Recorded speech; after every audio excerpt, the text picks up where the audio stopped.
किशन नाम का एक लड़का रहता था। वो गांव भर की गाय भैंसों को चराकर अपना और अपनी बूढ़ी माँ का गुजारा चलाता था।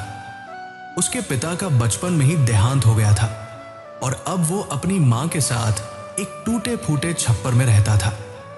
गर्मियों के उन दिनों में लगातार बीमार रहने के कारण उसकी माँ भी चल बसी। अब किशन पूरी तरह अकेला रह गया था। गर्मियों में घास भी खत्म हो चुकी थी, इसलिए उसे गाय भैंसों को चराने दूर दूर तक जाना पड़ता था। गांव वाले जिस श्मशान की तरफ शाम होने के बाद जाने से झिझकते थे, किशन बिना किसी डर के उधर चला जाता। लोगों के डर का कारण यह था कि उस श्मशान में रात के समय कभी कभी एक रहस्यमय रोशनी चमकती दिखाई देती थी। एक बार किशन ने अपनी माँ से इस रोशनी के बारे में पूछा था। तब माँ ने उसे कसम देकर श्मशान की तरफ न जाने के लिए मना किया था। पुराने समय में कसम का बहुत महत्व था और लोग कसम न तोड़ने के लिए जान तक दे देते थे। एक रात जब किशन सोच के लिए खेतों की तरफ चला गया, उसी रात उसे श्मशान में फिर वो रोशनी दिखाई दी। अब उसकी मां नहीं थी, इसलिए कसम का भी कोई मतलब नहीं रहा। उत्सुकता बढ़ने पर वो दबे पांव श्मशान की ओर चल पड़ा। वहां उसने देखा वो रोशनी कोई आग की लौ थी। कोई चूल्हा जल रहा था और उसके पास एक स्त्री बैठी हुई थी। किशन का दिल जोर जोर से धड़कने लगा। गांव वालों की कहानियां याद आई। जरूर ये कोई भूतनी है, उसने मन ही मन सोचा। डर तो लग रहा था, मगर पीछे हटने का कोई रास्ता नहीं था। उसने अपने कदम आगे बढ़ाए।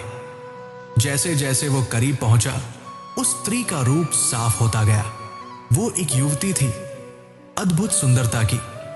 उसके चेहरे पर एक अलौकिक तेज था। वो चूल्हे पर कुछ पका रही थी और उसके हाव भाव में कोई डरावनापन नहीं था।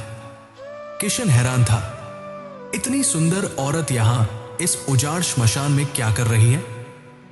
तभी युवती ने सिर उठाया और सीधे किशन की ओर देखते हुए मधुर स्वर में पूछा, क्या तुम रोटी खाओगे?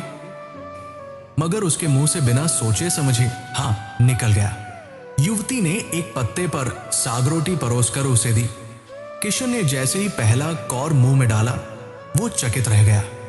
इतना स्वादिष्ट भोजन उसने जीवन में कभी नहीं खाया था। मां के बाद तो उसे बस सूखी रोटियां ही नसीब होती थी। उसने डटकर भोजन किया।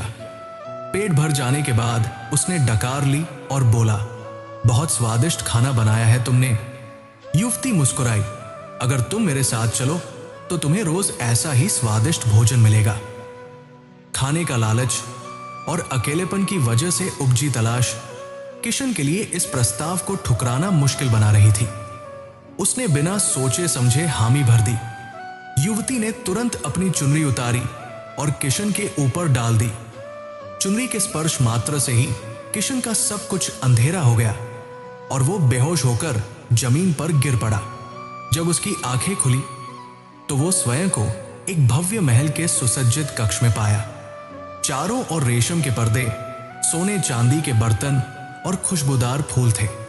किशन अपनी आंखों पर विश्वास नहीं कर पा रहा था। वो जमीन पर पड़े मखमली गद्दों पर लेटा हुआ था।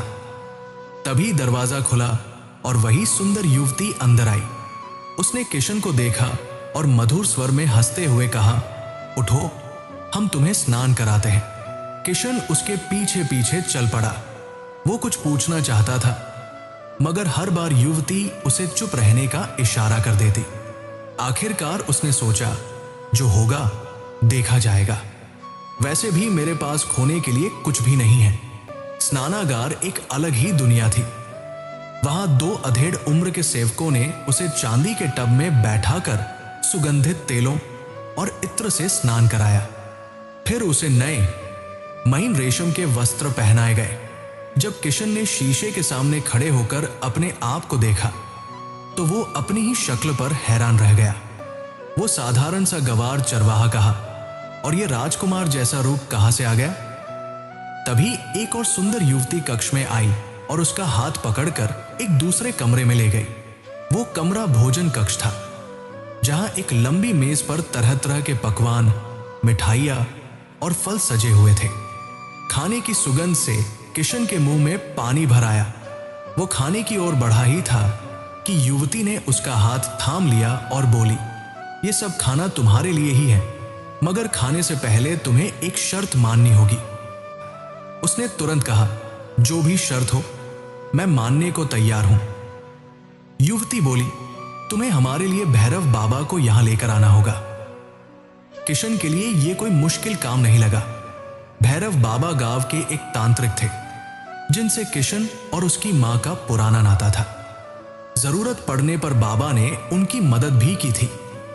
मगर किशन को समझ नहीं आ रहा था कि इस सुंदर युवती को बाबा से क्या काम है। शायद कोई समस्या होगी, उसने सोचा। उसने तुरंत हामी भर दी और जल्दी जल्दी स्वादिष्ट भोजन करने लगा। भोजन के बाद एक तीसरी सुंदर युवती प्रकट हुई। उसने कहा, मैं रूपनगर की राजकुमारी हूं। भैरव बाबा से मुझे कुछ काम कराना है, इसलिए तुम्हारे द्वारा उन्हें यहां बुलाना चाहती हूं। फिर राजकुमारी ने किशन का हाथ पकड़ा और महल के बगीचे की ओर ले गई। बगीचे में ऐसे ऐसे दुर्लभ फूल खिले थे जिनके बारे में किशन ने कभी सपने में भी नहीं सोचा था। बगीचे के बीचों बीच फूलों से सजा एक बड़ा कमरा था। राजकुमारी किशन को उस कमरे में ले गई और अपने सौंदर्य का जादू बिखेरने लगी। किशन उसके मोहपाश में बुरी तरह फंस गया। उस रात वे दोनों उस कमरे में रहे। अगली सुबह से किशन के जीवन का एक नया अध्याय शुरू हुआ। हर दिन उसे स्वादिष्ट भोजन, महीन वस्त्र और राजकुमारी का साथ मिलने लगा। वो इस आराम और सुख के जीवन में इतना डूब गया कि उसे अपना पुराना जीवन, अपना छप्पर, अपना गांव सब कुछ भूलता चला गया। वो समझ नहीं पा रहा था कि वो स्वर्ग में है या धरती पर। राजकुमारी का जादू उस पर इस कदर चढ़ चुका था कि अगर वो कहती कि आकाश से चांद तोड़ लाऊं, तो किशन उसके लिए सीढ़ी लगाने को तैयार हो जाता। कई दिन इसी तरह बीत गए। एक दिन राजकुमारी किशन को महल के एक गुप्त दरवाजे के पास ले गई। दरवाजा हटाते हुए वो बोली, किशन, अब तुम्हें वापस गांव जाना होगा। वहां जाकर भैरव बाबा को लेकर आओ। जैसे ही तुम बाबा के साथ गांव से निकलोगे, 3 ताली बजाना। मैं तुरंत आकर तुम्हें ले जाऊंगी।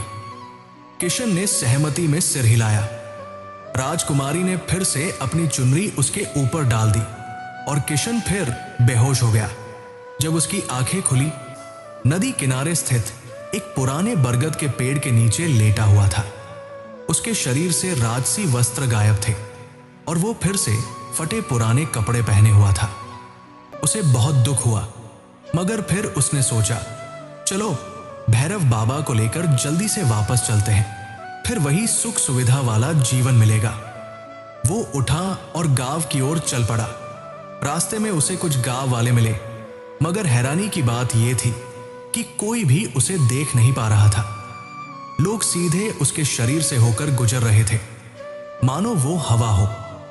किशन ने कुछ लोगों को आवाज दी, मगर किसी ने उसकी आवाज नहीं सुनी। वो एक भूत की तरह था जिसे कोई देख या सुन नहीं सकता था।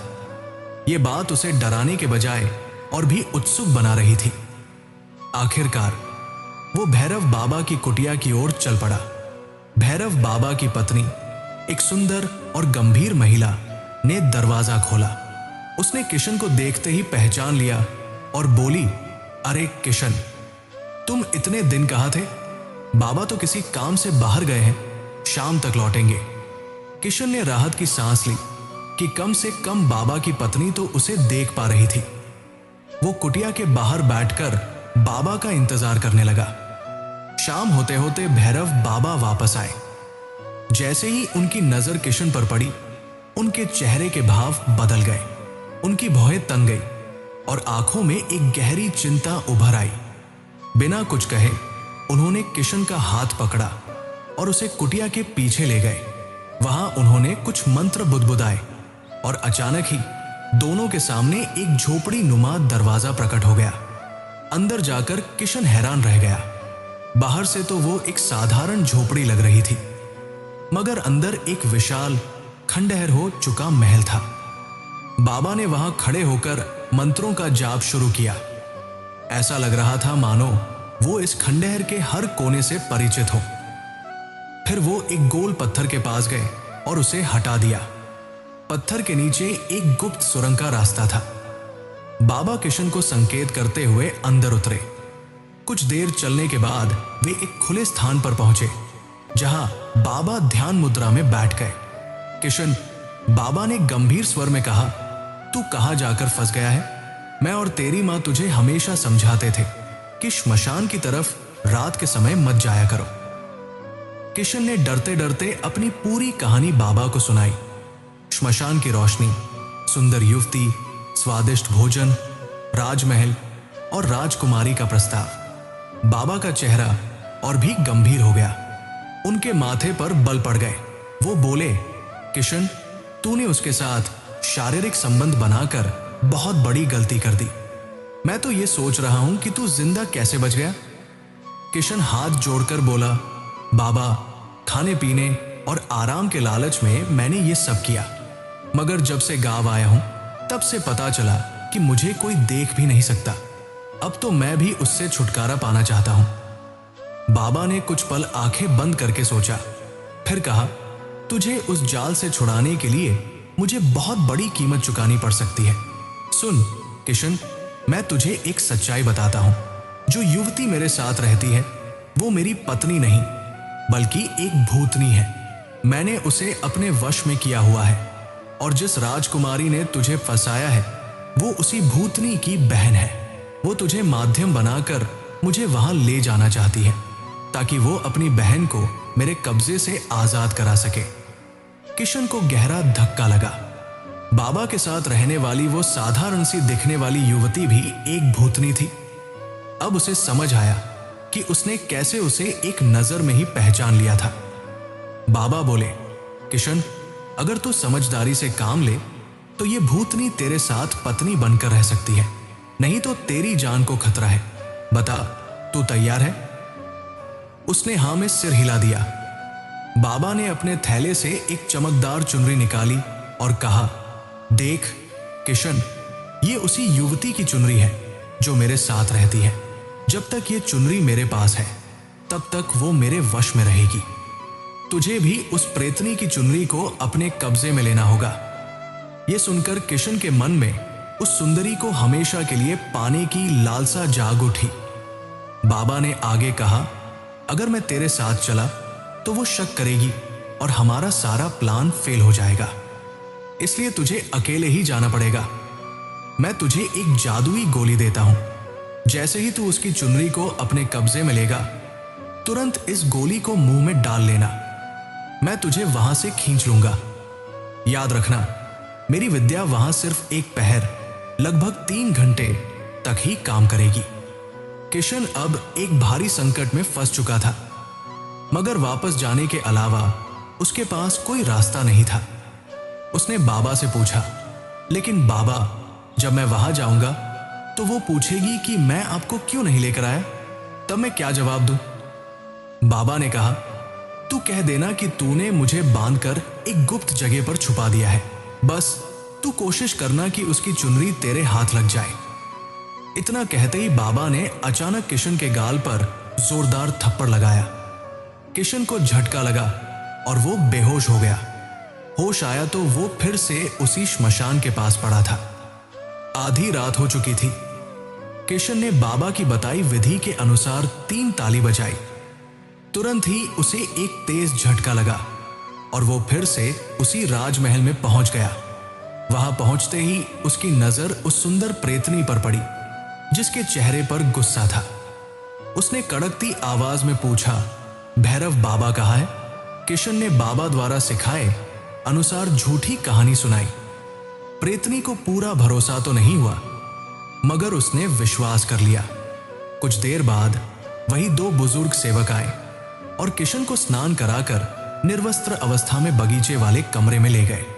कमरे में वही राजकुमारी मुस्कुराती हुई खड़ी थी। दोनों ने फिर से रात बिताई, मगर इस बार किशन को अपना लक्ष्य याद था। जैसे ही राजकुमारी गहरी नींद में सोई, किशन ने चुपचाप पलंग से नीचे पड़ी उसकी चुनरी उठाई और तुरंत बाबा दी गई जादुई गोली मुंह में डाल ली। गोली मुंह में डालते ही किशन को लगा जैसे कोई शक्तिशाली हाथ उसे खींच रहा हो। वो तुरंत उसी खंडहर महल में पहुंच गया जहां भैरव बाबा एक हवन कुंड जलाए बैठे थे। किशन अभी भी निर्वस्त्र था। बाबा ने उसे वही चुनरी कमर में लपेटने को कहा। किशन ने ऐसा ही किया। बाबा ने लगातार 1 घंटे तक हवन किया और मंत्रों का जाप किया। हवन पूरा होने के बाद बाबा ने किशन को उसके घर भेज दिया और साथ ही सख्त हिदायत दी, ये चुनरी किसी के हाथ नहीं लगनी चाहिए, इसे हमेशा अपने पास रखना। और इस तरह किशन एक अदृश्य यात्रा से लौटकर अपने गांव पहुंचा, जहां उसकी वास्तविक जिंदगी का दूसरा और सबसे अनोखा अध्याय शुरू होने वाला था। किशन जब अपने गांव की ओर चला तो उसके मन में अजीब सी उलझन थी। एक तरफ तो वो भैरव बाबा द्वारा दिए गए रहस्यमय ज्ञान और अपने कमर से बंधी उस चुनरी को लेकर आश्वस्त था, तो दूसरी तरफ उस अदृश्य होने की अनुभूति ने उसे विचलित कर रखा था। वो सोच रहा था, क्या मैं वाकई में वापस अपनी सामान्य दुनिया में लौट पाऊंगा?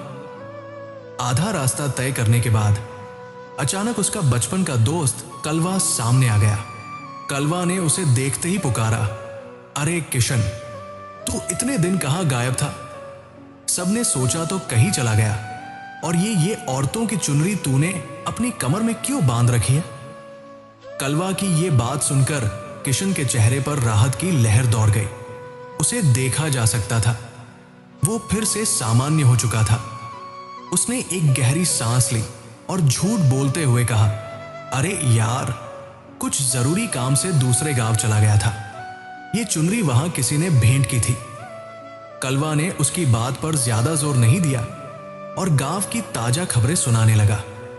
गांव पहुंचते ही किशन को हर कोई यही सवाल पूछता, किशन, तू इतने दिन कहां था?